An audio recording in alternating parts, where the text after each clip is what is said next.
Kita tahu kalau selama ini tumbuhan itu tidak seperti makhluk hidup lain yang tidak merasakan sakit ataupun stres, sehingga kita merasa lebih baik dalam berbagai aspek apabila kita hanya mengkonsumsi produk nabati dan tidak hewani.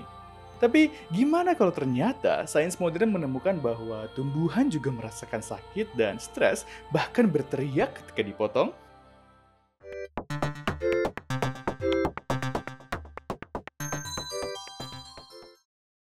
Di video sebelumnya, kita udah bahas gimana tumbuhan saling berkomunikasi, barter, bahkan saling serang. Dan pada video kali ini, gue mau bahas kalau ternyata tumbuhan juga menjerit ketika kekeringan atau dipotong loh. You pull it sharply out of the pot. Ya, bukan yang menjerit kayak gini ya, tapi para ilmuwan menemukan bahwa tanaman itu mengeluarkan suara.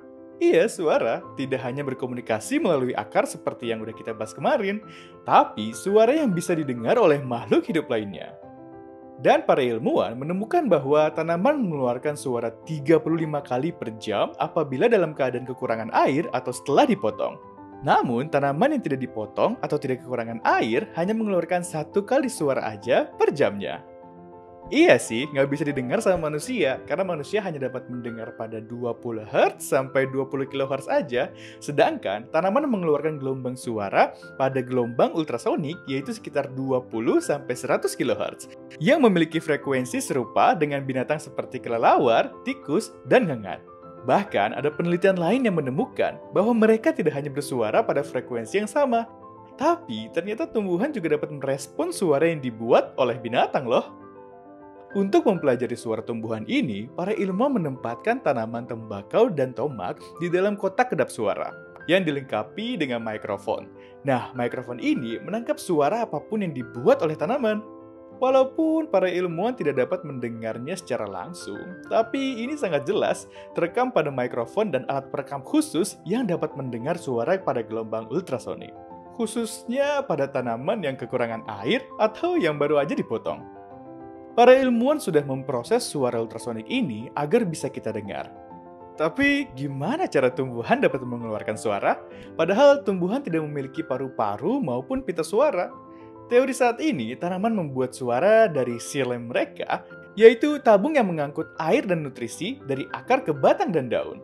Air dan xilem disatukan oleh tegangan permukaan seperti air yang dihisap menggunakan sedotan.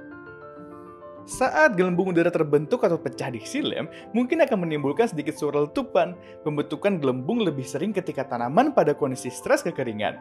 Untuk menguji pendekatan ini, para ilmuwan mencoba merekam tanaman di rumah kaca dengan bantuan program komputer yang dilatih untuk menyaring kebisingan latar belakang dari angin dan suara AC, agar suara tumbuhan masih jelas terdengar.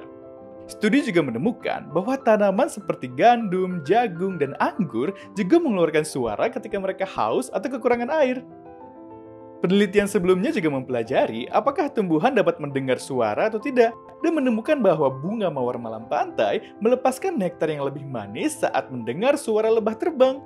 Jadi, suara tumbuhan adalah ciri penting ekosistem yang mempengaruhi perilaku tumbuhan dan hewan. Buktinya memang belum sangat jelas. Menurut Graham Pike, seorang ahli biologi di Universitas Macquarie Sydney yang berspesialisasi dalam ilmu lingkungan, dia agak kurang percaya bahwa hewan mendengarkan erangan tumbuhan yang sedang stres. Dia bilang nggak mungkin hewan-hewan ini benar-benar dapat mendengar suara pada jarak yang jauh. Kalaupun bisa, suaranya akan sangat kecil dan penelitian lebih dalam harus dilakukan untuk mengetahui lebih lanjut tentang hal ini. Tapi Graham Pike juga mengatakan dia sangat bersedia menerima bahwa tanaman memang menjerit saat stres. Dan berikut adalah jeritan tanaman yang sedang stres karena dipotong yang sudah disesuaikan agar dapat didengar oleh manusia.